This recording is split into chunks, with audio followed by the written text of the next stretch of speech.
സംഘടന മാത്രമല്ല, എനിക്ക് തോന്നുന്നു WCC, ദിശ ഉൾപ്പെടെയുള്ള സംഘടനകൾ കൂടി ഈ വിഷയത്തിൽ സ്ത്രീകൾക്കെതിരെ കൂടിയുള്ള പരാമർശമായി കണ്ടുകൊണ്ട് പരാതിയിലേക്ക് ഇല്ലെങ്കിൽ അതുമായി ബന്ധപ്പെട്ട തുടർ നടപടികളിലേക്ക് നീങ്ങാൻ സാധ്യതയുണ്ടെന്ന് മനസ്സിലാക്കുന്നു. അങ്ങനെയെങ്കിൽ ഒരു വിശദീകരണം എന്തായാലും സർക്കാരിന്റെ ഭാഗത്തു നിന്ന് ഈ വിഷയത്തിൽ ഉണ്ടാകേണ്ടതല്ലേ, നിയമപരമായി ഇല്ലെങ്കിൽ പോലും?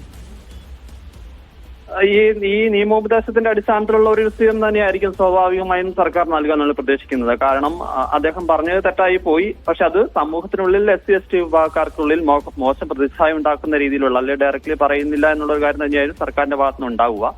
എന്തായാലും അദ്ദേഹത്തിന്റെ ആ ഒരു പരാമർശം വന്നതിന് പിന്നാലെ അതേ വേദിയിൽ വെച്ച് തന്നെ മന്ത്രി സജി ചെറിയാൻ അത് തിരുത്തി എന്നുള്ളത് വളരെ വ്യക്തമാണ് കാര്യമാണ്. അത് മുൻ നിലപാടുകളിൽ നിന്ന് പല വിഷയങ്ങളിൽ നിന്ന് സർക്കാർ ഇത്തരത്തിലുള്ള ആളുകൾക്കൊപ്പം നിൽക്കുകയായിരുന്നില്ല ആ സമയത്ത് ചെയ്തത്.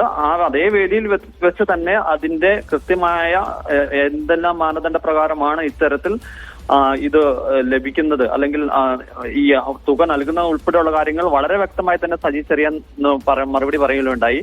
അതോടൊപ്പം തന്നെ മന്ത്രി ബിന്ദു ഒക്കെ വളരെ എന്താ പറയാ, വളരെ നമ്മൾ ആഗ്രഹിക്കുന്ന തരത്തിലുള്ള ഒരു മറുപടിയായിരുന്നു മന്ത്രി ബിന്ദുവിന്റെ ഭാഗത്തുനിന്നുണ്ടായെന്ന് പറയുന്നത്. കാരണം ഒരു വിശ്വാസ സംവിധായകനായതുകൊണ്ട് മാത്രം കാര്യമില്ല, ഒരു ഹൃദയവിശാലതയാണ് ഉണ്ടാകേണ്ടതെന്നുള്ളൊരു വളരെ കൃത്യമായ ഒരു നിലപാട് തന്നെ ആ കാര്യങ്ങളിലൊക്കെ മന്ത്രിമാർ വ്യക്തമാക്കിയിട്ടുണ്ടായി.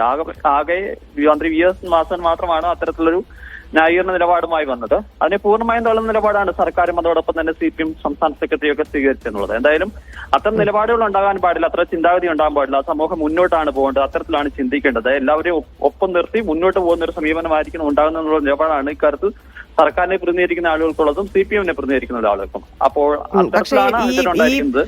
ഈ പരാമർശം SC/ST ആക്ട് പ്രകാരം കുറ്റകരം എന്നാണല്ലോ കമ്മീഷൻ അന്ന് പറഞ്ഞിരുന്നത്. അതുകൊണ്ടാണല്ലോ DGP മുഖ്യമന്ത്രിയെ സമീപിച്ച് ഇക്കാര്യത്തിൽ പരാതിയുമായി മുന്നോട്ട് പോകണമെന്ന് ആവശ്യപ്പെട്ടിരിക്കുന്നത്. അപ്പം ഈ നിയമോപദേശം ഇത്തരത്തിലാണെങ്കിൽ അപ്പോൾ കമ്മീഷനെ സംബന്ധിച്ച് അത് തെളിയിക്കാൻ ഒരു സാധ്യത, ഇല്ലെങ്കിൽ ഇപ്പോൾ കോടതിയെ സമീപിച്ചാണെങ്കിലും അതിലൊരു വ്യക്തത വരുത്തി മുന്നോട്ട് പോകാനുള്ള സാധ്യതയല്ലേ കമ്മീഷന്റെ ഭാഗത്തു നിന്നും ഒപ്പം തന്നെ ഈ സംഘടനകളുടെ ഭാഗത്തു നിന്നും ഒക്കെ ഉണ്ടാകാൻ പോകുന്നത്?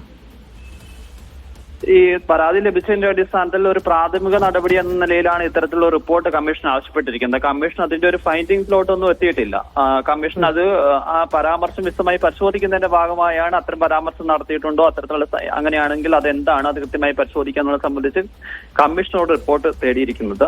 സ്വാഭാവികമായും പോലീസിന് ലഭിച്ചിരിക്കുന്ന നിയമോപദേശം ഇതാണ് എന്നുള്ളത് കൊണ്ട് തന്നെ ഈ നിയമോപദേശത്തിന്റെ അടിസ്ഥാനത്തിൽ കൂടിയാകും കമ്മീഷണർ എന്തായാലും SC/ST കമ്മീഷണർ റിപ്പോർട്ട് നൽകുന്നതിനകത്ത് സംശയമില്ല.